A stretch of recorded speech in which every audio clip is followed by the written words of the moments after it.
حبايبي، السلام عليكم ورحمة الله وبركاته. يا صباح الفل، ازيكم عاملين ايه؟ يا رب دايما تكونوا بخير. النهاردة بقى نزلت السوق وجبت شوية سمك كده، سردين بلدي جميل جدا جدا. وكمان التمن بتاعه بجد انا ما صدقتش. التمن بتاعه ب65 جنيه، خدته ب55 جنيه. جميل جدا ورائع، وبصوا طازة وجميل قوي. يعني انا بقول له بكام؟ قال لي ب65. قلت له ليه ب65؟ قال لي بص انا ما ببيعش ب200، خدي ب55 زي ما الجماعه دول خدوا. بصوا السمكه كبيره وجميله جدا. خدت 2 كيلو منه، وهنعمل منه كمان صينيه سمك جميله جدا. وهو كتير علينا ان احنا نعمل 2 كيلو، هاخد منهم كده شويه وهخللهم. يعني هنعمل منه أكلتين، وعايزة أقول لكم ممكن يفضل كمان لتاني يوم منه ناكل منه. أنا هعمل مقدار كده 1.5 كيلو، وكمان بصوا ما بياخدش وقت في الغسيل خالص، يا دوبك بتشيلي الراس كده وبتسحبيها وبتبقى بيضة من جوه زي الفل. أنا كده نضفت السمك بتاعي وشلت منه اللي انتوا شايفينه في الطبق دوت، يعني مقدار نص كيلو، ويمكن 2 زيادة كمان على النص كيلو. دول بقى هخللهم. برضو جبت البوري قبل كده ورحت خدت منه 3 وخللتهم.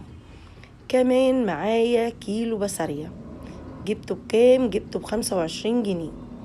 كبيرة وطازة كده. السمك فعلا كان في السوق النهاردة تحفة. الحاجات دي بتظهر مرة واحدة وبتختفي مرة واحدة.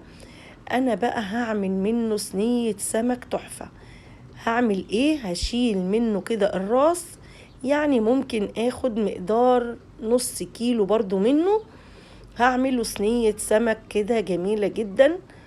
والباقي برضو هخلله معايا كده. الصينية بتاعتي هخرط فيها بصلاية وفلفل الوان كده اصفر وليمون، وهرص السمك بتاعي.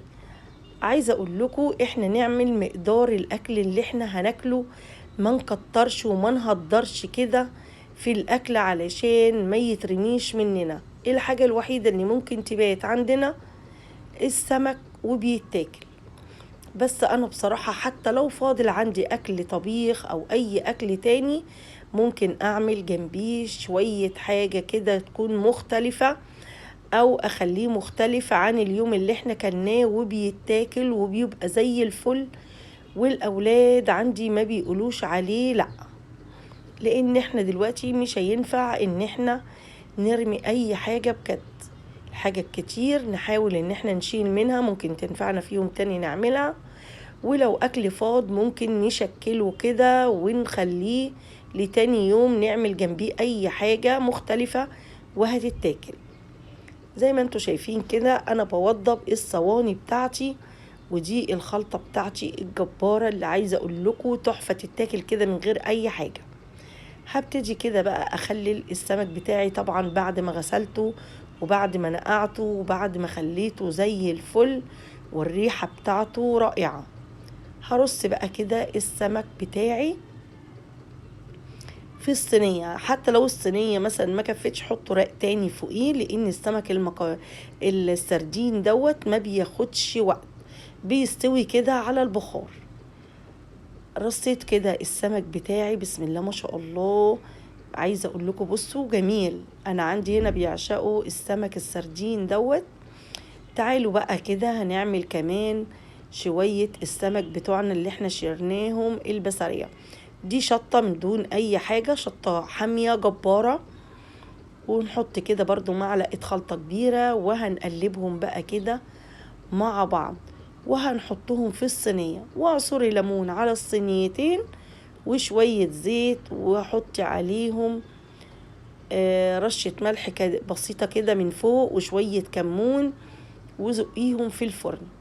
عايزة اقول لكم صينية البسارية ديت طلعت خيال بجد. لو انا كنت عملت الكيلو كله ما كانش حد كان بص للسردين، وكله كان كل البسارية ديت.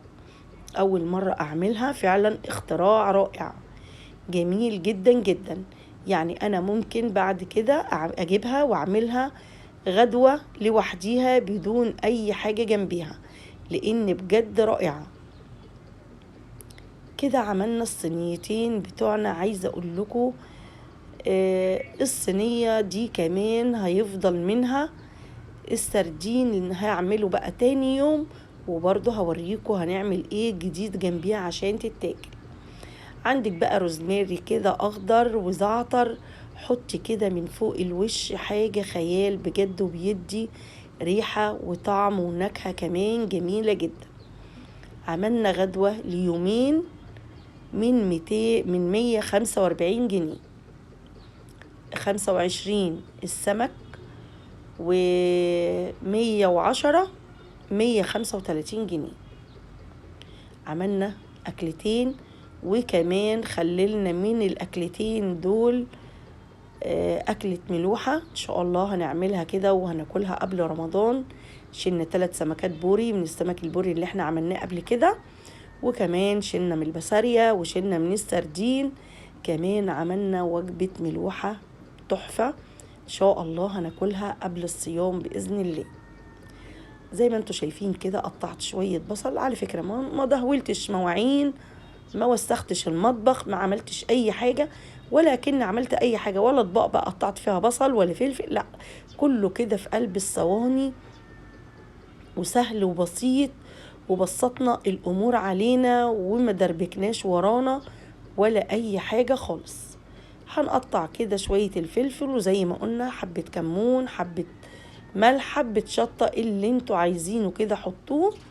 بس الخلطة بتاعتنا مولعة، ما انصحكمش ترشوا كمان شطة، كفاية شوية ملح وكمون وشوية ليمون كده من فوق الوش، وكمان شوية خل على الصينيتين، وهتبقى الدنيا زي الفل، مع شوية رز، مع شوية جرجير، مع طبق سلطة محترم، والدنيا هتبقى تمام.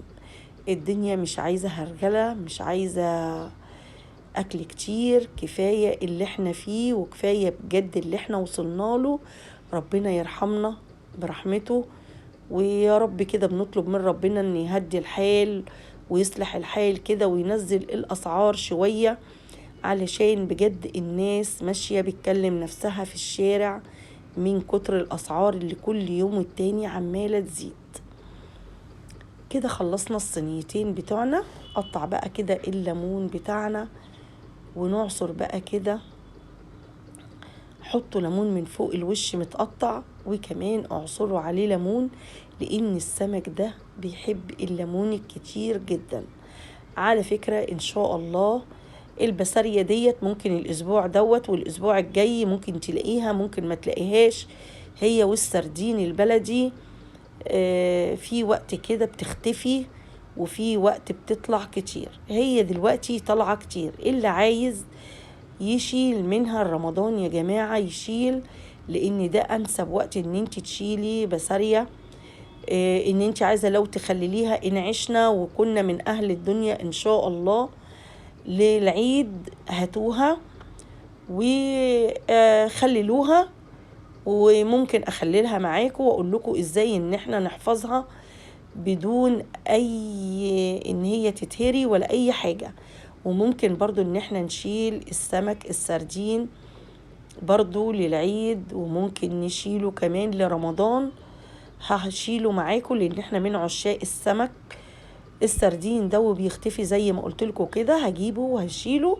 تعالوا بقى شوفوا السمك بعد ما طلع وجماله. عايزة اقول لكم الريحة رائعة، الريحة فظيعة بجد. ريحة السمك ما بخليهوش ينشف خالص، يا دوبك ينزل السائل بتاعه وبخليه. ادي بقى الغدا بتاعنا وده اللي فضل. هوريكم ازاي بكرة تاني يوم ان شاء الله هعمل جنبيه حاجات جديدة، علشان حرام ان احنا نرمي اي حاجة. وده اللي احنا خليناه السمك السردين والبسارية من بقية السمك بتاعنا، يعني عملنا منه غدوتين وكمان عملنا منه مخلل. اتمنى يكون الفيديو بتاعي النهاردة عجبكم، وكل عام وانتم بخير.